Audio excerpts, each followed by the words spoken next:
Bumuhos ang pakikiramay ng iba't ibang grupo sa pamilya ng estudyante ng UP Manila na natagpuang patay sa gitna ng kanyang problema sa pambayad sa matrikula.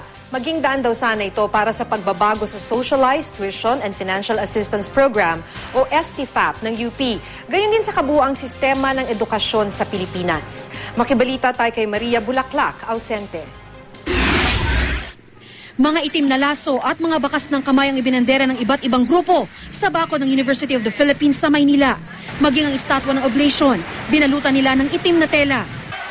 Pagkundina nila ito sa umunoy hindi makaturuang sistemang ipinapatupad ng universidad na nagbunsod umano sa pagkamatay ng isa nilang estudyante na si Cristel Tejada. Nakakalungkot po na kailangan pa po na meron po magbuwis ng buhay para lang magising, mamulat yung mga tao na ganito po yung sistema sa ating edukasyon na marami sa ating mga kabataan na hindi nakakapag-aral. Sa press conference kanina ng UP Manila, sinabi ng Director ng Public Affairs Department na si Dr. Anthony Leachon na ikinalulungkot nila ang pagkamatay ni Cristel.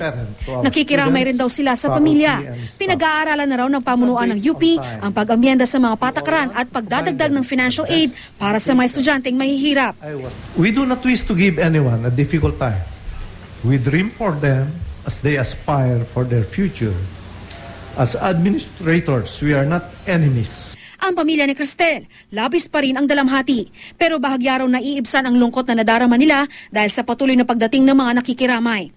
Hindi naman daw sinisisi ng pamilya ang pamunuan ng eskwelahan. Sana lang daw, hindi masayang ang pagkamatay ni Cristel. Maging daan daw sana ito para maisaayos ang patakaran sa pagbayad ng matrikula sa mga paaralan sa bansa. Biyernes ng madaling araw nang matagpo ang patay sa kanilang bahay ang 16 anyos na si Cristel.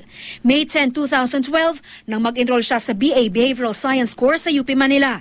Bago siya pumanaw, na problema raw si Cristel sa pambayad ng matrikula. Setyembre nung nakaraang taon nang umapila ang ama ni Cristel sa Socialized Tuition and Financial Assistance Program ng UP para ma-adjust ang bracket ni Cristel sa mas murang tuition. Pero hindi raw nakapagpasa ng requirement sa tamang oras ang ama ni Cristel. Hindi rin daw nabayaran ng mga magulang niya ang balanse ng student loan kahit binigyan sila ng 3 pagkakataon ng universidad. Pero yung second sem, hindi pa kasi nga hindi nga ako nakabot ng December. Hindi ko na-process ng December. So, ayun, nagka-problema ako.